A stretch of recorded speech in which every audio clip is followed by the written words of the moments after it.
kamu tidak usah mencari mereka lagi karena mereka semua sudah goib. Disebut sekte hari kiamat karena sekte ini percaya bahwa hari kiamat akan berlangsung pada tanggal 15 April 2023. Para korban pengikut Mackenzie ini tidak hanya meninggoy karena berpuasa, kemungkinan besar ada penyebab-penyebab yang lain. Selamat datang lagi di channel kami JPG Media, media yang membahas tentang realita yang berhubungan dengan dunia kriminal, horor, dan misteri. Tentu saja realita yang kami sajikan terverifikasi dari sumber-sumber terpercaya. Sebelum kita lanjut, disclaimer dulu nih guys ya.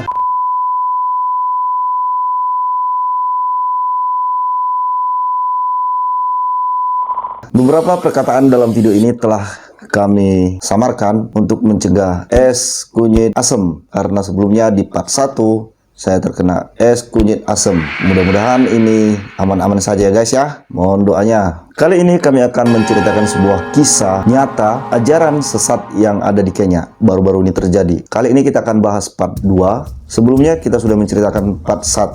Bagi Anda yang baru bergabung, sekilas saya ceritakan kembali apa yang terjadi di part 1. Jadi baru-baru ini masih hangat-hangatnya terjadi tragedi yang menggemparkan negara Kenya, yaitu terdapatnya sebuah ajaran sesat dan menyesatkan. Sampai saat ini korban jiwa telah mencapai angka 400 jiwa, sedangkan angka orang hilang yang dilaporkan oleh para keluarga telah mencapai angka 600 orang hilang.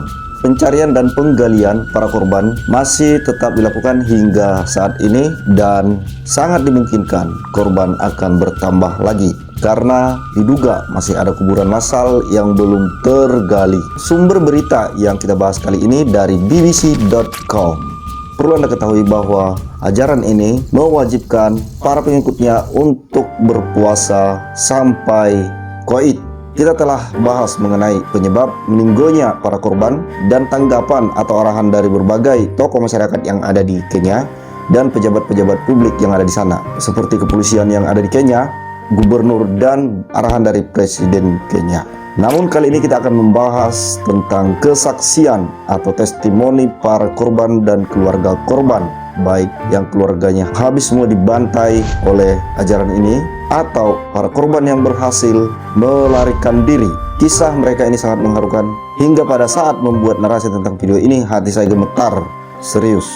Yang pertama, testimoni dari seorang bapak yang bernama Stephen Muti. Pria ini usianya 45 tahun. Sejak tahun 2015, Stephen telah mengikuti ajaran ini yang disebut sekte hari kiamat yang dipimpin oleh Paul Mackenzie. Stephen dan keluarganya percaya dan mengikuti ajaran Mackenzie. Stephen mempunyai seorang istri yang bernama Bahati Joan dan 4 orang anak. Anak pertama berumur 9 tahun, anak kedua berumur 7 tahun, dan anak ketiga berumur 3 tahun. Anak keempat masih berumur 18 bulan. Mereka tinggal di hutan Sakaloha, yaitu tempat kejadian perkara di mana markas Paul Mackenzie atau aliran sekte hari kiamat ini berada. Disebut sekte hari kiamat karena sekte ini percaya bahwa hari kiamat akan berlangsung pada tanggal 15 April 2023. Namun hari itu telah berlalu dan tidak terjadi apa-apa di Kenya selain tragedi ini. Kembali lagi ke Stephen. Karena beratnya mencari nafkah di hutan Sakaloha, Stephen berangkat mengais rezeki di kota Malindi, tepatnya di bagian Kenya Tenggara pada tahun 2021. Di sana dia mencoba keberuntungan dengan mencoba usaha kecil-kecilan, yaitu menjual roti goreng. Stephen pergi ke kota dengan meninggalkan istri dan anak-anaknya. Tanpa diketahui, ternyata setelah kepergian Stephen, istrinya Bahati Joan telah mengandung.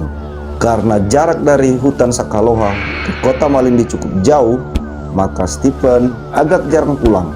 Dia baru pulang ketika tahu bahwa istrinya telah melahirkan, yaitu pada bulan Agustus tahun 2022. Berarti Stephen saat ini telah memiliki 5 orang anak. Hutan Sakaloha, yaitu markas Mackenzie, ternyata sangat luas, yaitu 800 hektar. Tanah yang sangat luas ini dipetak-petakkan atau dibagi-bagi menjadi perkampungan-perkampungan para pengikut Mackenzie. Masing-masing kampung ditempatkan beberapa pengikutnya, sehingga jarak dari antara satu kampung ke kampung yang lain cukup berjauhan. Karena wilayah Mackenzie sendiri sangat luas, yaitu tadi 800 hektar. Di desa ini juga tidak ada sinyal, namanya di hutan ya. Karena dihuni maka disebut desa, masih hutan belantara. Karena masih banyak ditemukan binatang buas di sana. Ya kita tahu sendiri di daerah Afrika memang terkenal dengan binatang-binatang eksotis. Bisa jadi harimau, singa, bahkan gajah. Dan akses ke lokasi perkampungan yang dibagi Mackenzie tadi ternyata cukup sulit, yaitu jalan tanah dengan semak belukar yang berduri. Setelah Stephen pulang pada tahun 2022, dia pergi lagi ke kota untuk mencari nafkah dan melanjutkan pekerjaannya. Singkat cerita, beberapa bulan kemudian Stephen kembali ke rumah dengan senang hati. Dia membawa beberapa perlengkapan seperti biasa, perlengkapan rumah tangga, bisa jadi beras, oleh-oleh, uang, atau macam-macam untuk membahagiakan keluarganya. Namun sangat disayangkan, ketika Stephen sampai di rumahnya, dia mendapati rumah dalam keadaan kosong dan dia memanggil-manggil istrinya, anak-anaknya. Tidak ada satupun sahutan dari mereka. Setelah itu, dia melihat ada foto keluarga di sana. Dia membawa foto itu, pergi keliling-keliling perkampungan tersebut, mencari tetangga-tetangga kampung dan menanyakan keberadaan keluarganya. Tidak satupun dari mereka yang mengetahui keluarga Stephen, atau tidak ada satupun yang ditemui Stephen di perkampungan itu yang mengatakan sebenarnya, karena mereka juga pengikut Mackenzie. Setelah berhari-hari Stephen mencari keluarganya, akhirnya Stephen mulai putus asa dan pergi melaporkan hal tersebut ke kantor polisi. Sesampai di kantor polisi, Stephen menunjukkan foto keluarganya kepada polisi yang bertugas di tempat itu.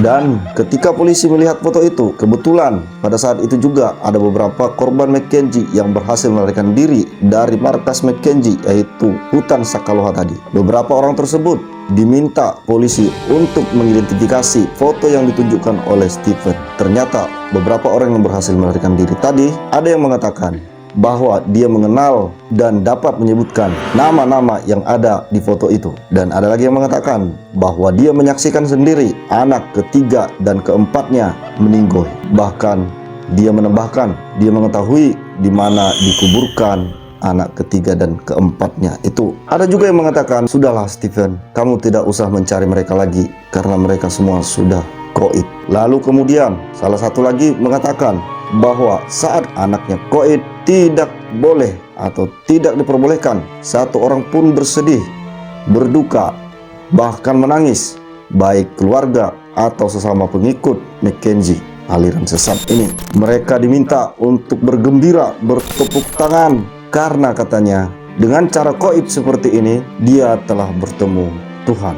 Saat itu Stephen menangis sejadi-jadinya dan dia berkata, saya terlambat. Saya terlambat.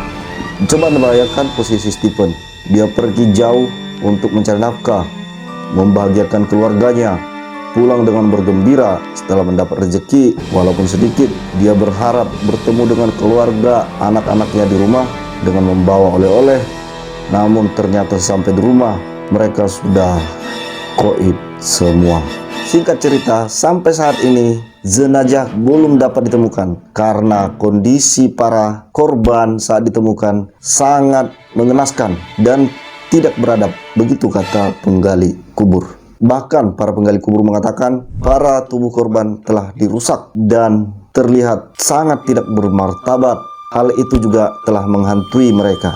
Tak bermartabat dan rusak katanya, kemungkinan besar para korban pengikut Mackenzie ini tidak hanya meninggoy karena berpuasa. Kemungkinan besar ada penyebab-penyebab yang lain. Salah satu yang berhasil kabur itu bernama Titus Katana. Dia menceritakan bahwa dia dipaksa untuk berpuasa sampai kelaparan karena itu bagian dari membuktikan kepatuhannya terhadap Mackenzie atau pimpinan sekte itu.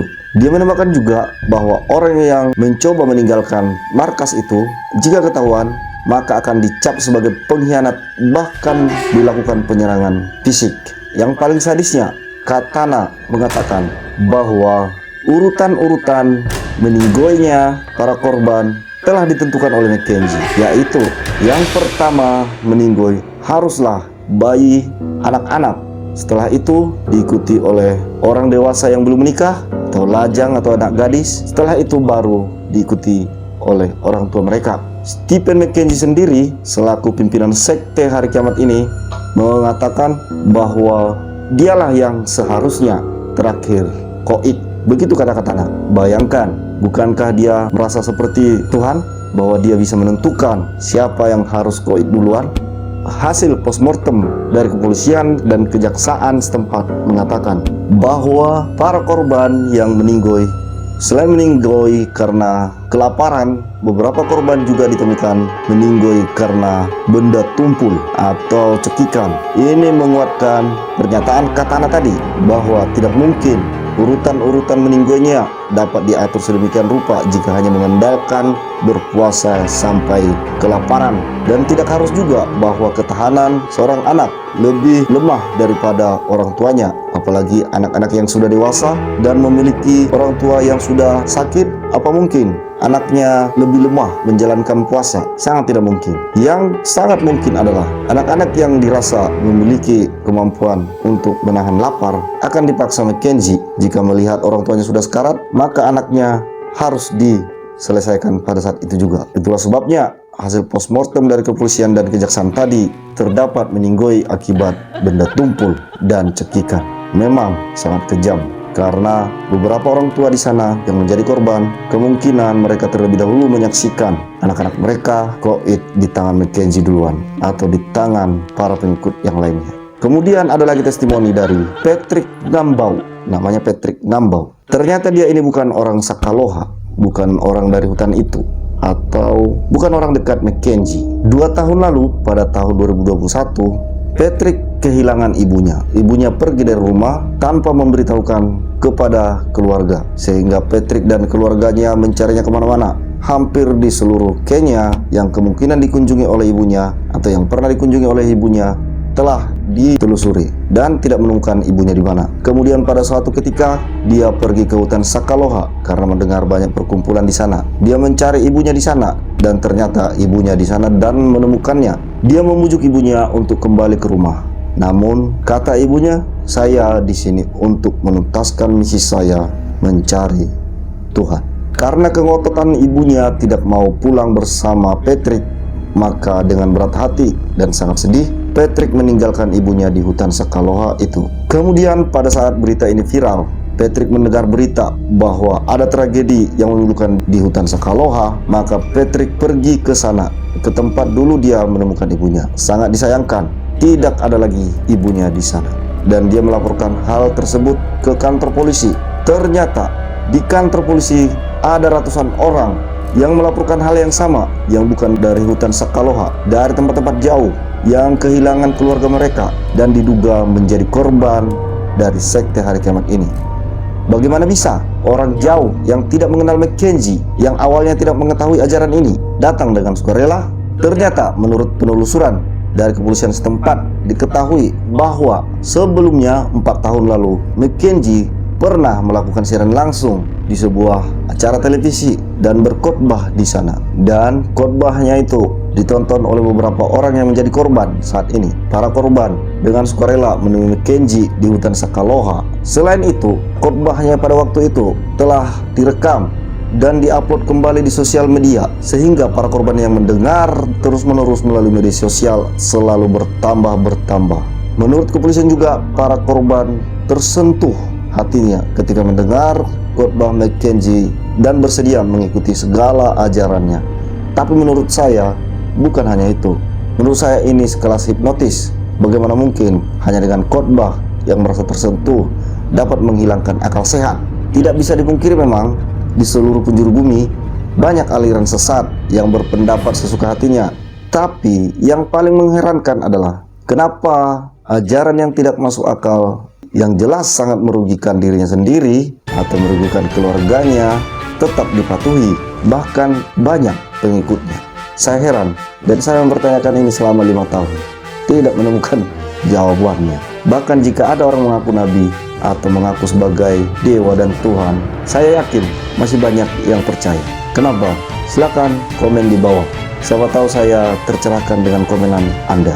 Sekian dulu teman-teman. Pesan kali ini, selalu berpikiran kritis.